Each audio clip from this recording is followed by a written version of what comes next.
नमस्कार दोस्तों, एक बार फिर स्वागत है आपका हमारे YouTube चैनल पर। आज की हम पौराणिक कथा के माध्यम से जानेंगे कि किन प्रतिज्ञाओं के कारण हुआ था महाभारत युद्ध और मारे गए लाखों वीर योद्धा। महाभारत को लेकर मन में कई सारे सवाल उठते हैं। कभी लगता है कि कुछ घटनाएं अगर नहीं होती तो शायद महाभारत होने से रुक सकता था, तो कभी कुछ प्रतिज्ञाओं को लेकर भी मन में संशय उठता है कि शायद अगर ये प्रतिज्ञाएं नहीं ली जाती तो हो सकता है कि महाभारत जैसा भीषण युद्ध ना होता। इस वीडियो के माध्यम से हम ऐसी ही कुछ प्रतिज्ञाओं के बारे में जानकारी शेयर कर रहे हैं। इन्हें लेकर माना जाता है कि इनके चलते ही महाभारत हुआ और लाखों योद्धा मारे गए। पौराणिक कथा के अनुसार महाभारत के महायोद्धाओं में प्रमुख भीष्म पितामह देवी गंगा और राजा शांतनु के पुत्र थे।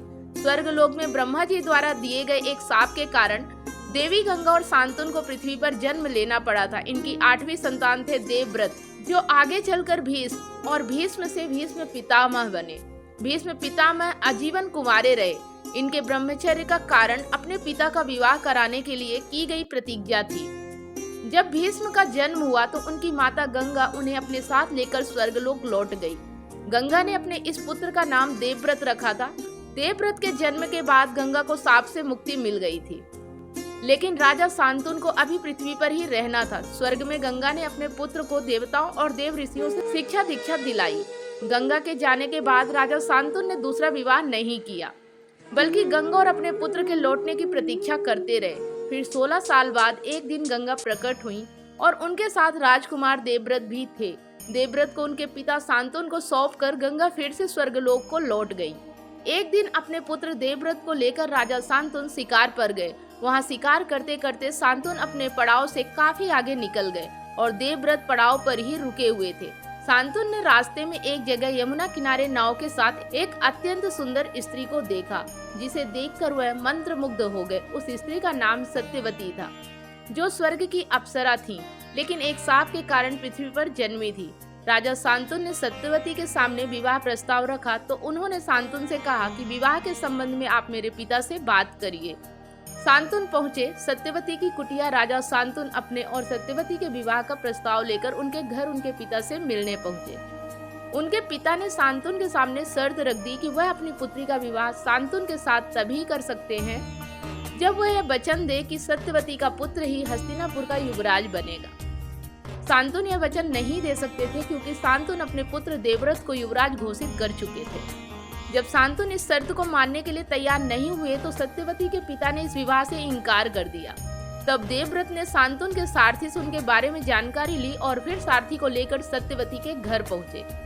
देवव्रत ने सत्यवती का हाथ उनके पिता से मांगा ताकि वह सत्यवती का विवाह अपने पिता के साथ करा सके। तब सत्यवती के पिता ने वही बात दोहरा दी जो उन्होंने राजा शांतनु से कही थी। इस पर देवव्रत ने कहा कि पिता आपको यह वचन नहीं दे सकते थे क्योंकि वह मुझे युवराज घोषित कर चुके हैं, लेकिन युवराज होकर मैं आपको यह वचन दे सकता हूँ कि मैं इस राज्य की कमान अपने हाथ में नहीं लूंगा और देवी सत्यवती का पुत्र ही युवराज बनेगा। इस पर सत्यवती के पिता ने कहा कि युवराज तुम भी यह वचन अपनी तरफ से दे सकते हो, लेकिन तुम्हारी संतान की तरफ से यह वचन देने के अधिकारी नहीं हो कि वह आगे चलकर सिंहासन पर अपना अधिकार नहीं जताएगी। तब भीष्म ने प्रतिज्ञा की कि वह आजीवन कुंवारे ही रहेंगे, ना उनकी संतान होगी और ना ही सिंहासन को लेकर कोई विवाद उपजेगा। इस प्रतिज्ञा के चलते हुए भीष्म कहलाए। पौराणिक कथा के अनुसार महाभारत युद्ध के दौरान जब श्री कृष्ण के समझाने पर अर्जुन ने धर्मराज युधिष्ठिर का अपमान कर दिया, तब युधिष्ठिर अत्यंत दुखी होकर बन जाने लगे। तब श्री कृष्ण ने उन्हें रोक लिया और अर्जुन की प्रतिज्ञा और धर्मराज द्वारा अर्जुन को कहे गए अत्यंत कटु वचन की वजह से उपजी जटिल परिस्थितियों को हल करने की प्रक्रिया को अर्जुन के इस व्यवहार का जिम्मेदार बताया। कृष्ण ने धर्मराज युधिष्ठिर को यह भी बताया कि अर्जुन ने यह सब उनके कहने पर किया था और कृष्ण ने अपने इस अपराध के लिए धर्मराज से क्षमा भी मांगी। तब श्री कृष्ण ने अर्जुन से कहा, राजा युधिष्ठिर को तू कह देने मात्र से जब तुम इस तरह शोक में डूब गए हो तो राजा का वध कर देने पर तुम्हारी क्या दशा होती। सचमुच धर्म का स्वरूप जानना बड़ा कठिन है। जिनकी बुद्धि मंद है उनके लिए तो उसका जानना और भी मुश्किल है। अर्जुन ने कहा कि राजन, मैं नकुल, सहदेव तथा भीमसेन की सौगंध खाता हूँ और अपने हथियारों को छूकर सत्य की शपथ करके कहता हूँ कि आज या तो मैं कर्ण को मार डालूंगा या स्वयं ही मरकर रणभूमि में शयन करूंगा। इसके बाद अर्जुन ने श्री कृष्ण से कहा, माधव आज युद्ध में मैं अवश्य कर्ण को मारूंगा। महाभारत में जब दुर्योधन ने भरी सभा में द्रौपदी के चीर हरण करने का आदेश दिया था तो पांडव खेल के नियमों का पालन करते हुए मौन रहे, लेकिन प्रतिशोध की ज्वाला उसमें जल रही थी। भीम ने जब दुशासन को द्रौपदी के बाल खींचकर घसीटते हुए ले जाते देखा तो भीम ने प्रतिज्ञा ली कि वह दुर्योधन और दुशासन के खून से द्रौपदी के बाल को धोएगा। कुरुक्षेत्र के युद्ध में भीम ने अपनी प्रतिज्ञा पूरी की। 18 दिनों तक चले इस रक्तपात के बाद विजय होकर पांडव गांधारी और धृतराष्ट्र से मिलने के लिए हस्तिनापुर गए। तो आज के इस कथा के माध्यम से हमने जाना कि वो कौन सी प्रतिज्ञाएं थी जिनके कारण महाभारत युद्ध हुआ और मारे गए लाखों वीर योद्धा। वैसे आपका इस बारे में क्या कहना है? अपने विचार हमें कमेंट के माध्यम से जरूर व्यक्त करें।